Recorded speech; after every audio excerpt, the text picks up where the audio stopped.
अखिलेश की एडवोकेट ने पाली ऐसी जिद, मुख्य चुनाव आयुक्त राजीव कुमार की जाएगी नौकरी। संसद में अब आएगा राजीव कुमार के खिलाफ महाभियोग। अखिलेश की खड़गे, राहुल, प्रियंका समेत इंडिया की बाकी पार्टियों के नेताओं से हो गई बात। एक एडवोकेट ने मुख्य चुनाव आयुक्त के खिलाफ सड़क से लेकर सुप्रीम कोर्ट तक जो खोला है मोर्चा, अब संसद में विपक्षी पार्टियों का मिलेगा सहयोग। निष्पक्ष और पारदर्शी चुनाव कराए, जो नहीं हो रहा, बेईमानी सबके सामने है।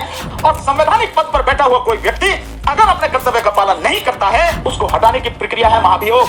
340 के आसपास विपक्ष के पास एमपी है कि नहीं है कि बीजेपी उसके साथ में है तो बच जाएगा, लेकिन दुनिया के सामने नंगा तो हो जाएगा, उसे नंगा तो करो। विपक्ष की पार्टियां ये भी नहीं कर सकती। अगर तुम ये भी नहीं कर सकते तो मैं तो ये कह सकता हूं कि तुम भी मर गए, तुम्हारा रहने का क्या फायदा। मुख्य चुनाव आयोग राजीव कुमार पर जो अविश्वास विपक्षी पार्टियों को है, वो अब भी कम नहीं हुआ है। महाराष्ट्र में विधानसभा चुनाव और यूपी में विधानसभा उपचुनाव में जिस तरीके से बीजेपी की जीत हुई, उससे कांग्रेस सपा को पक्का विश्वास हो गया कि ये तो खेल हुआ है। ऊपर से महाराष्ट्र में एक गांव से तो मुख्य चुनाव आयुक्त राजीव कुमार के करीब करीब पोल ही खोल के रख दी। सोलापुर के मरकरवाड़ी गाँव में बैलेट पेपर का इस्तेमाल करते हुए दोबारा मतदान करवाने की कोशिश की गयी। स्थानीय लोगों का समूह हाल ही में हुए राज्य चुनाव में मरकरवाड़ी के मतदान केंद्र पर ईवीएम से गिने गए वोटों पर शक जताया गया। इसी के मद्देनजर बैलेट पेपर से दोबारा मतदान की मांग की गई।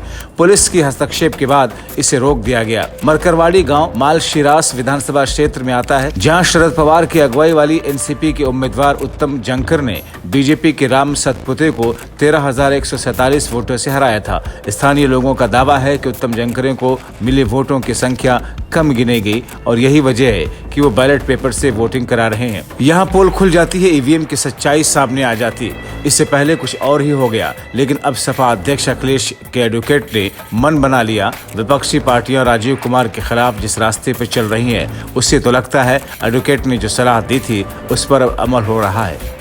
अब विशेष का नाम लेके कह रहा हूं, कांग्रेस के राष्ट्रीय अध्यक्ष माननीय मल्लिकार्जुन खड़गे जी से, कांग्रेस के नेता राहुल गांधी जी से, माननीय सोनिया गांधी जी से, प्रियंका जी से, और इसके साथ साथ समाजवादी पार्टी के राष्ट्रीय अध्यक्ष माननीय अखिलेश यादव जी से, टीएमसी के प्रेसिडेंट ममता बनर्जी जी से, जो डीएमके के प्रेसिडेंट से एम के स्टालिन साहब जो मुख्यमंत्री हैं उनसे, बाकी तमाम विपक्ष से मेरा इतना कहना है, ये जो सब कुछ है, ये अनुच्छेद 324 के तहत इलेक्शन कमिश्नर की जो ड्यूटी है, इलेक्शन कमीशन की जो ड्यूटी है, उस ड्यूटी को उसने निभाया नहीं, उसके विरुद्ध काम किया है। उसकी ड्यूटी थी कि जितने भी लोग 18 वर्ष के हो गए इस देश में, उन सबकी वोट हो, ना तो सबकी वोट बनी और गलत वोट उसमें हो नहीं फर्जी, ये भी उसकी जिम्मेदारी है। और दूसरा, उसकी जिम्मेदारी है कि चुनाव फ्री, फेयर एंड ट्रांसपेरेंट, यानी स्वतंत्र, निष्पक्ष और पारदर्शी चुनाव कराए, जो नहीं हो रहा, बेईमानी सबके सामने है।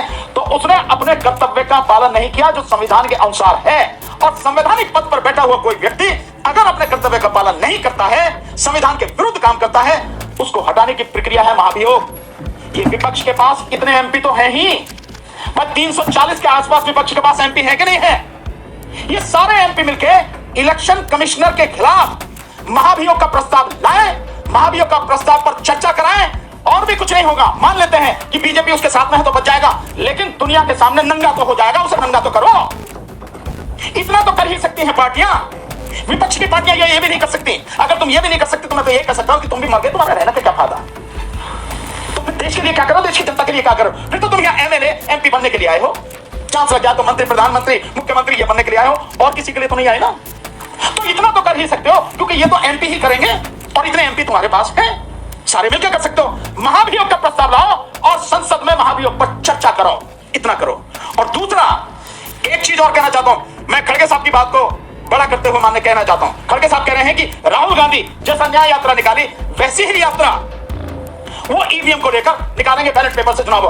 खड़गे साहब, मैं भानु प्रताप सिंह, मेरी पूरी टीम जिस दिन राहुल गांधी ये यात्रा लेकर निकलेंगे, उसमें पहले कदम से लेकर आखिरी कदम तक कदम से कदम मिलाकर साथ चलूंगा। और मैं विश्वास दिलाता हूं, देश की वो जनता जो मुझे सुनती है, जो मुझे मानती है, जो ईवीएम के खिलाफ है, इतनी बड़ी संख्या में आपके साथ निकलेगी, आपकी कल्पना में नहीं है। आपकी न्याय यात्रा से कई गुना ज्यादा जनता इस ईवीएम की लड़ाई में आपके साथ निकलेगी। हम आपका साथ देंगे, कोई दे ना दे, कोई पार्टी दे ना दे, हम आपका साथ देंगे। देखते हैं कौन रुकता हमें। और अब इसके साथ सभी साथियों से एक मेरा कहना, जो भी लोग मुझे देख रहे हैं आपके माध्यम से, मीडिया के माध्यम से, 10 दिसंबर को दिल्ली में ताल कटोरा स्टेडियम में हम जनता के जो मुद्दे हैं उनके साथ साथ ईवीएम के मुद्दे को लेकर एक बड़ी सभा कर रहे हैं। मैं उन सबसे जो लोग मुझे देखते हैं, जो मुझे मानते हैं, और इसके बाद में जितने लोगों के कमेंट आ रहे हैं, लगातार फोन आ रहे हैं, मैं सबसे निवेदन करता हूं, अगर मुझे मानते हो, मेरा सम्मान करते हो, चाहते हो कि ईवीएम हटे, तो 10 दिसंबर को 11 बजे दिल्ली में तालकटोरा स्टेडियम जो राम मनोहर लोहिया हॉस्पिटल के सामने है, उसमें आइए, बड़ी संख्या में आइए, बड़ी तादाद में आइए। उस दिन 10 दिसंबर को हम उस तालकटोरा स्टेडियम से ये ईवीएम की लड़ाई कैसे चलेगी उसकी घोषणा करेंगे। और एक बात आपको अभी बता दे रहा हूं सभी साथियों को कि उसमें उसके तुरंत बाद तालकटोरा स्टेडियम की मीटिंग के बाद 15 दिसंबर से पहले दिल्ली में, क्योंकि फरवरी में चुनाव है, दिल्ली में पूरी दिल्ली की यात्रा की जाएगी और ये 10 और 15 दिसंबर के बीच में ही शुरू होगा। जो लोग इस यात्रा में शामिल होना चाहते हैं, मैं एक नंबर दे रहा हूं उनको, इस नंबर पर मैसेज करके बताएं मुझे, जो भी शामिल होना चाहते हैं। और अगर आप शामिल नहीं होंगे तो मैं ये मान लूंगा कि आप भी सारे के सारे मुर्दे हो, सिर्फ बोलते हो और कुछ कर नहीं सकते। नंबर है 9677222062।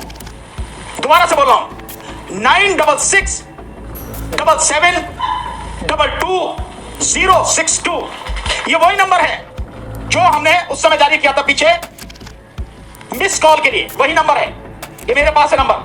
जो भी साथी इस यात्रा में, पूरी दिल्ली की यात्रा में ईवीएम से चुनाव ना हो दिल्ली का, इसके लिए साथ देना चाहते हैं, सड़क पर आए, हमारे साथ आए, नहीं तो फोन करने की जरूरत नहीं है, मैसेज भेजें इस नंबर पर। हिंदी में बोलता हूं उसको, 966 77 22 062, ये नंबर, इस पर मैसेज भेजें कि हम इस यात्रा में शामिल होंगे। अपना नाम पूरा पता लिखकर भेजना साथियों। यात्रा शुरू होगी और ये लड़ाई अब पूरी जबरदस्त तरीके से, अभी पहली जो यात्रा होगी वो दिल्ली में, उसके बाद पूरे देश में किस तरह से यात्रा होगी, कहां से शुरू होगी, कहां तक जाएगी, ये सारा 10 तारीख को हम आपको बताएंगे। एडवोकेट भानु प्रताप वही हैं जिसे अखिलेश ने सपा से लोकसभा चुनाव के दौरान प्रत्याशी बनाया था। हालांकि यह बात और है कि उनकी जगह किसी और को टिकट दे दिया गया। भानु प्रताप शुरुआत से ही वोटिंग के दौरान ईवीएम के इस्तेमाल के खिलाफ रहे। अब भानु प्रताप ने कांग्रेस और सभी विपक्षी पार्टियों की सलाह दी है कि वो चुनाव आयुक्त राजीव कुमार के खिलाफ संसद में महाभियोग का प्रस्ताव लाए। अगर बीजेपी महाभियोग से राजीव कुमार को बचा भी ले, पर संसद में उस पर चर्चा तो होगी ना। चर्चा होने से राजीव कुमार पूरी दुनिया के सामने बेनकाब हो जाएंगे। भानु प्रताप ने कांग्रेस से मांग की है कि राहुल गांधी ईवीएम के खिलाफ यात्रा निकाले। इस यात्रा में वो भी शामिल होंगे।